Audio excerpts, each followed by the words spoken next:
एक गांव में गौतम बुद्ध का बहुत बड़ा आश्रम था। वहां पर एक प्रसिद्ध बौद्ध गुरु रहते थे। वहां पर उनका एक शिष्य बहुत बोलता था।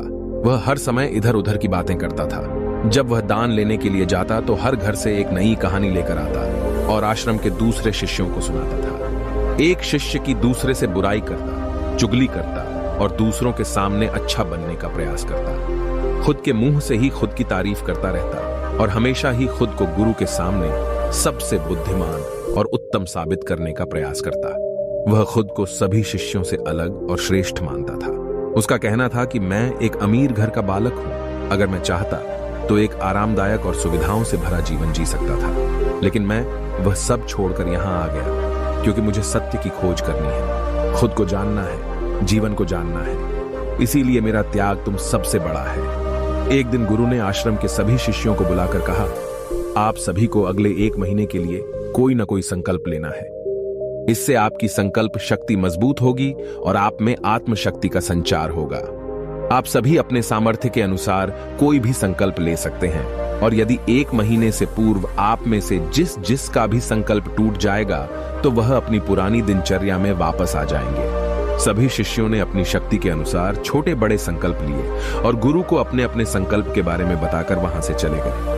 लेकिन वह शिष्य जो खुद को सबसे अलग और बड़ा दिखाना चाहता था, वह सीधे गुरु की कुटिया में पहुंच गया और बोला, मैं कोई छोटा मोटा संकल्प नहीं लेना चाहता, बल्कि खुद की ही जैसे एक बड़ा और महान संकल्प लेना चाहता हूं। कृपया आप ही बताएं क्या संकल्प लेना चाहिए। उसकी यह बात सुनकर गुरु मुस्कुराए और बोले, क्या तुम मेरे द्वारा दिए गए संकल्प को पूरा कर पाओगे? क्या तुम्हारे लिए उसे पूरा करना संभव होगा?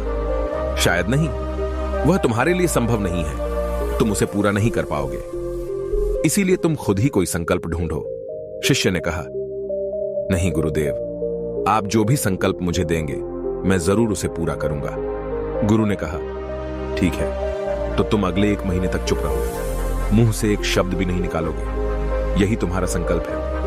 शिष्य ने कहा, गुरुदेव, यह भी कोई संकल्प है? यह तो बहुत ही आसान है। 1 महीने तक चुप ही रहना है। आप कोई बड़ा संकल्प दीजिए जो मेरी योग्यता के लायक हो, जिसे पूरा करने में मुझे समस्या हो। गुरु ने कहा, पहले तुम इस संकल्प को तो पूरा करके दिखाओ। शिष्य ने गुरु की बात मान ली और वह उसी समय चुप हो गया और पलटकर कुटिया से बाहर चला गया। उसे चुप रहना बहुत आसान लग रहा था। उसने एक दिन तो जैसे तैसे चुप रहकर काट लिया, लेकिन दूसरे दिन से उसके मन में ना बोलने का बोझ बढ़ने लगा। तीसरे दिन उसे भारीपन महसूस होने लगा और चौथे दिन उसके अंदर एक अजीब सी बेचैनी होने लगी, क्योंकि आसपास आश्रम के सभी शिष्य एक दूसरे से बातें कर रहे थे। वह भी अपना पक्ष उनके सामने रखना चाहता था, उनकी बोलती बंद कर देना चाहता था, लेकिन उसका संकल्प उसके आड़े आ रहा था। इसीलिए वह पूरे दिन सिर्फ मुंह और आंखें बनाता रहता। इसी तरीके से कुछ दिन और बीते और वह शिष्य बीमार पड़ गया। उसका सिर फटा जा रहा था। उसका खाने पीने तक का मन नहीं कर रहा था। वह सिर्फ बोलना चाहता था। वह गुरु के पास गया और उनके सामने बैठकर लिखकर उन्हें बताया, गुरुदेव, मैं बोलना चाहता हूं। बिना बोले मुझे सांस नहीं आ रही। मेरा दम घुटता जा रहा है। मैं अंदर ही अंदर पागल हुआ जा रहा हूं। मैं क्या करूं? संकल्प तोड़ दूं क्या? यह पढ़कर गुरु मुस्कुराए और बोले, संकल्प तो तोड़ने के लिए ही होते हैं, लेकिन जो अपने संकल्प को पूरा कर लेता है वही अपनी आंतरिक शक्ति को बढ़ाता है, और जो अपनी आंतरिक शक्ति को बढ़ा लेता है वह समाज और जागृति की राह पर आगे बढ़ जाता है। संकल्प का लेना भी तुम्हारे हाथ में था और इसे तोड़ना भी तुम्हारे ही हाथ में है। तुम्हारे बहुत से भाई अपने संकल्प को तोड़कर अपनी पुरानी दिनचर्या पर वापस आ चुके हैं। अगर तुमसे नहीं हो पा रहा तो तुम भी संकल्प तोड़कर अपनी पुरानी दिनचर्या पर वापस जा सकते हो। लेकिन याद रहे, अगर आज तुम इस छोटे से संकल्प को नहीं संभाल पा रहे तो तुम अपनी बाकी की पूरी जिंदगी को कैसे संभाल सकोगे? बाकी फैसला पूरी तरह से तुम्हारे हाथों में है। गुरु की यह बात उस शिष्य के दिल में चोट कर गई। वह बिना कुछ बोले वहां से वापस चला गया और खुद को अपनी कुटिया में बंद कर लिया। वह केवल अपने जरूरी कामों के लिए ही कुटिया से बाहर निकलता, बाकी सारे समय कुटिया के अंदर ही बैठा रहता। 15 दिन बीत चुके थे और आश्रम के लगभग सभी शिष्यों का संकल्प अब तक टूट चुका था, लेकिन उसका संकल्प अभी भी जारी था। संकल्प लेने के बाद से अब तक उसने एक शब्द भी नहीं बोला था। सारा आश्रम हैरान था कि इतना बोलने वाला इंसान चुप कैसे हो गया। 15 दिन बीतने के बाद वह दोबारा अपने गुरु के पास गया और लिखकर बताया है, गुरुदेव, मैं बाहर से तो चुप हूं, लेकिन मेरे भीतर बहुत सी आवाजें हैं, बहुत सी चीख पुकार और शिकायतें हैं। मैं अंदर ही अंदर बात करता रहता हूं। मेरा मन तरह तरह के प्रश्न पूछता रहता है। मैं बाहर से जितना मौन हूं, भीतर से उतने ही शोर शराबे से भरा हुआ हूं। क्या इस तरह से मेरा संकल्प अभी भी जारी है? गुरु ने कहा, हां, तुम्हारा संकल्प अभी भी जारी है, लेकिन जब तक लोगों की यह आवाजें तुम्हारे कानों में पड़ती रहेंगी, तुम्हारा मन बोलता रहेगा, क्योंकि इसे तो आदत है बोलने की। तुम भले ही बाहर से चुप रहो, लेकिन तुम अंदर ही अंदर बोलते रहोगे। तुम्हें इन बातों से, इन आवाजों से दूर जाना पड़ेगा। शिष्य गुरु को प्रणाम कर वहां से चला जाता है और सुबह होते ही अपनी कुटिया छोड़कर जंगल की तरफ चला जाता है। कई दिन बीत जाते हैं, संकल्प का समय भी पूरा हो जाता है,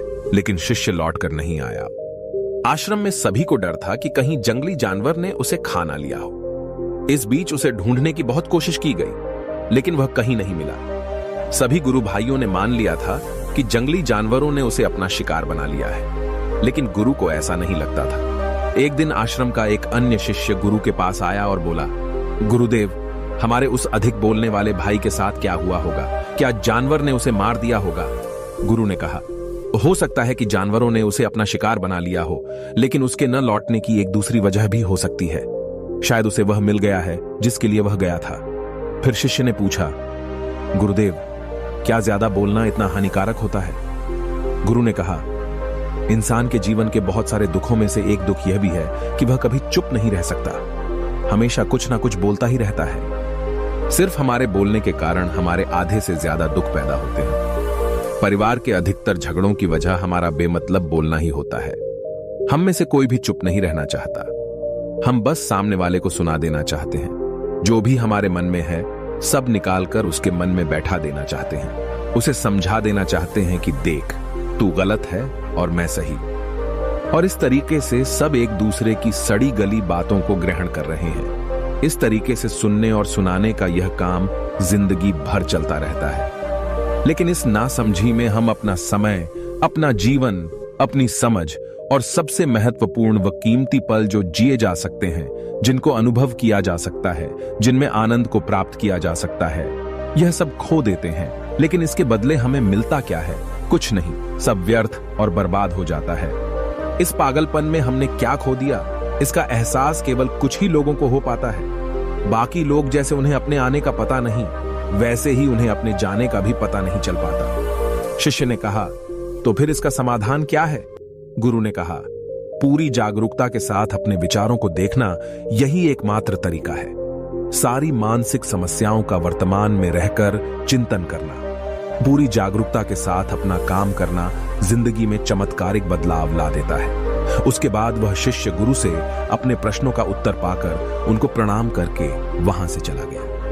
उस शिष्य को आश्रम छोड़कर गए हुए 3 महीने का समय बीत चुका था, लेकिन उसकी कोई खबर न थी। अब तक तो सभी गुरु भाइयों ने भी उसके वापस लौटने की उम्मीद छोड़ दी थी, लेकिन एक दिन वह आश्रम लौट आता है। उसे देखकर सभी के आश्चर्य और खुशी का ठिकाना न रहा। लेकिन अब वह नहीं था जो यहां से गया था, वह कुछ और ही बनकर वापस आया था। उसके अंदर एक गजब का बदलाव महसूस किया जा सकता था। उसके चेहरे पर एक गजब का ठहराव और आंखों में बनी शांति थी। आश्रम में आते ही सभी गुरु भाइयों ने उसे चारों तरफ से घेर लिया और बातें करने लग गए। वह भी अपने गुरु भाइयों से बातें करने लगा। उससे बात करने वाले सभी ने यह अनुभव किया कि अब वह पहले जैसा उतावला और बातूनी नहीं रह गया था। उसके मुंह से एक एक शब्द बहुत ही सुलझे हुए और मधुरता के साथ निकल रहे थे। थोड़ी देर तक गुरु भाइयों से बात करने के बाद वह सीधा गुरु की तरफ चला गया। उसने गुरु के चरण छुए और कहा, गुरुदेव, क्या मैं अब भी मौन हूं? क्या अब भी मेरा संकल्प जारी है? गुरु ने कुछ देर तक शिष्य की आंखों में बड़े ध्यान से देखा और कहा, हां, तुम अब भी मौन हो। तुम्हारे मुंह से एक भी शब्द निकल नहीं रहा और तुम्हारा संकल्प अभी भी जारी है। शिष्य ने कहा, गुरुदेव, जब मैं आश्रम से गया तो मैं मुंह से तो चुप था, लेकिन मेरे अंदर बहुत सी आवाजें थी। मन में बहुत से प्रश्न थे और वह बंद नहीं हो रहे थे, तो मैं जंगल में चला गया, इस उम्मीद से कि वहां मुझे शांति मिलेगी और मेरे मन की बकबक कम हो जाएगी। लेकिन मैं जितना एकांत में जाता गया, मेरे अंदर की आवाज उतनी ही तेज होती गई। मेरे भीतर की पुरानी से पुरानी आवाज मुझे सुनाई देने लगी। तब जाकर मैंने महसूस किया कि मैं कितना गलत कर रहा था। जब मैं अपने परिवार वालों, दोस्तों को और गुरु भाइयों को बुरा भला कहता था तो उस समय मुझे लगता था कि मैं सही कह रहा हूं। जब मैं गुरु भाइयों की एक दूसरे से चुगली करता था और उनका मजाक बनाता, तब भी मुझे यही लगता था कि मैं उनसे बेहतर हूं और मैं सही कर रहा हूं। लेकिन उस दिन मैंने पहली बार महसूस किया कि मैं कितना गलत बोलता था। काफी दिनों तक ये आवाजें, ये शिकायतें मेरे अंदर चलती रहीं, लेकिन धीरे धीरे करके एक दिन ये सारी आवाजें मेरे अंदर से समाप्त हो गई।